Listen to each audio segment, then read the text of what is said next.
Right now at noon, the Hogs are Elite Eight bound. They're back for the second year in a row. We look back at last night's big win against #1 Gonzaga and look ahead to tomorrow's game against Duke. You could hear the Hog calls across Arkansas last night. We'll show you how fans are celebrating the big win all the way from Fayetteville down to Little Rock. But first, we want to get straight to San Francisco. THV11's Tyler Cass is live there with more on the big win, along with reaction from Muss and the team. Hey there, Tyler.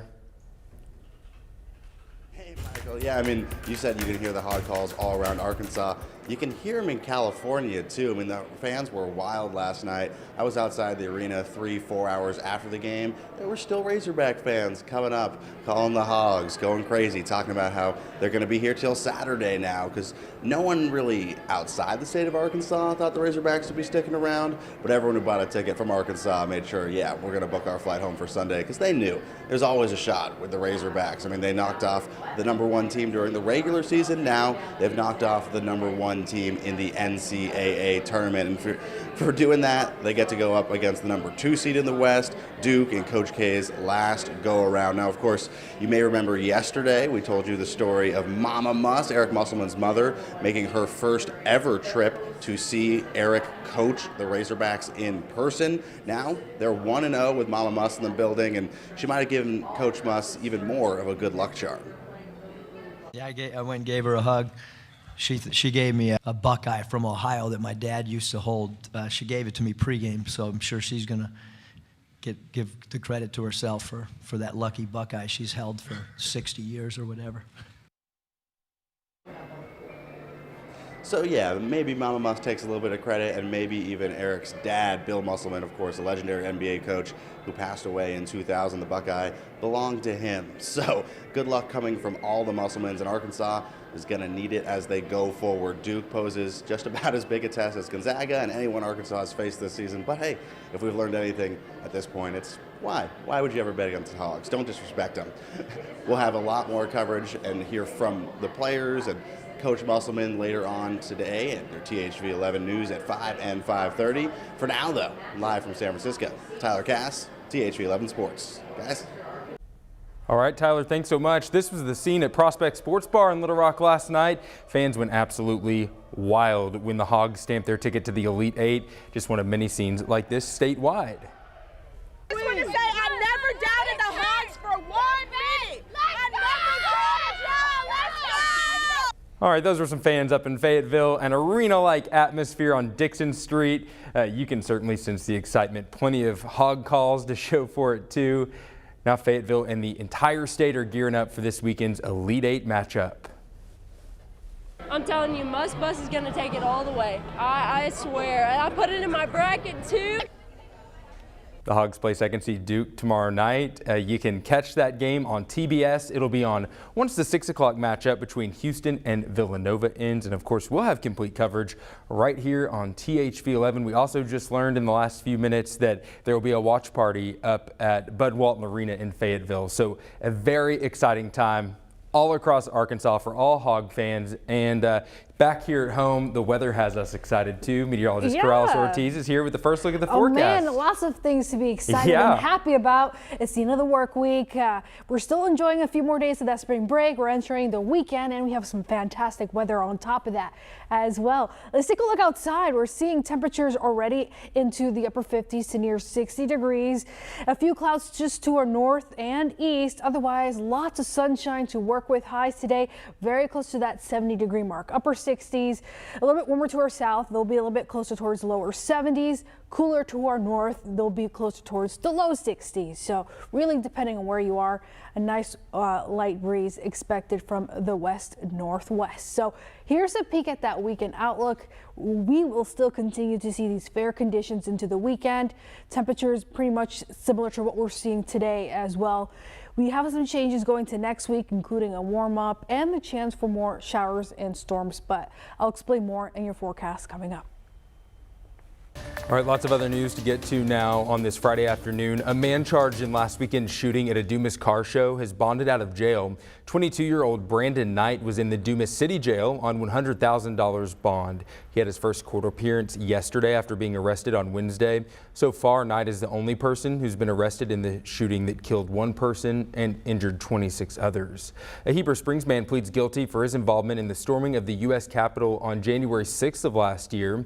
Robert Snow reached a deal with federal prosecutors on Thursday. He pleaded guilty to violent entry and disorderly conduct on Capitol grounds.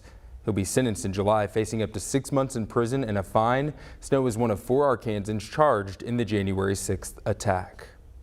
Journalist and Arkansas native Brent Renaud will be laid to rest this weekend. Renaud was shot and killed by Russian forces in Ukraine earlier this month. He was filming refugees fleeing the country for a documentary when he died. His funeral is tomorrow at 1 at Pulaski Heights United Methodist Church in Little Rock. You see this video here. Well, his body was flown from Ukraine to Clinton National Airport earlier this week, and then he was transported by a law enforcement processional. Renaud's family is launching a new nonprofit in his name. They're starting the Brent Renaud Journalism Foundation to continue his mission and legacy of storytelling. Renaud was an award-winning journalist and filmmaker. The nonprofit will work to provide scholarships for aspiring journalists. President Joe Biden has arrived in Poland. He's in Europe to meet with allies and coordinate a response to Russia's invasion of Ukraine. Skylar Henry brings us the latest. President Biden met with soldiers from the 82nd Airborne Friday in Poland. He enjoyed some lighthearted moments with soldiers lined up for haircuts. Thousands of U.S. soldiers are deployed to Poland to protect the NATO member from any potential Russian attack. We've got 100,000 American forces here in Europe.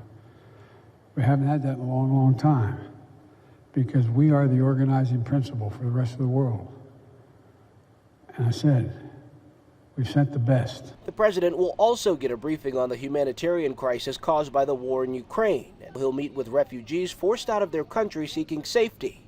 Early Friday morning, the president and the European Union announced a new joint task force designed to wean Europe off of Russian energy, which the president says is necessary to cripple Russia's military. Putin has issued Russia's energy resources to coerce and manipulate its neighbors. That's how he's used it. He's used the profits to drive his war machine. We are determined to stand up against Russia's brutal war. This war will be a strategic failure for Putin. Ukrainian forces on the ground have made some advances in their latest counterattack, clawing back some land near Kyiv, including the suburban city of Irpin. But Russia has made some wins in southern Ukraine, which will make it easier to shore up its supply chain problems.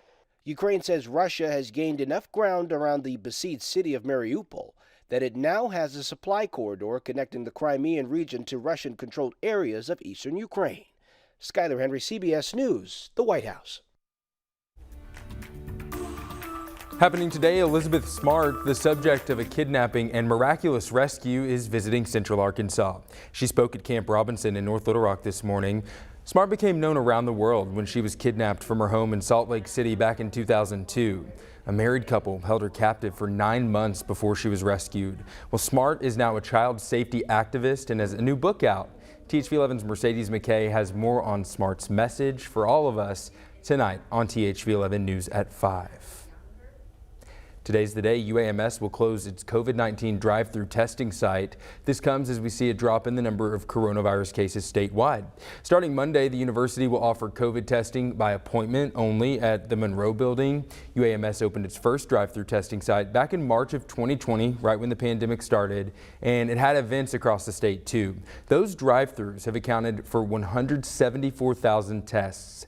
You see video of the Freeway Medical Tower there. Well, that's where the UAMS vaccine clinic was. It shut down last Friday, but don't worry, you can still get those shots at individual clinics. All right, think your passwords are safe from hackers?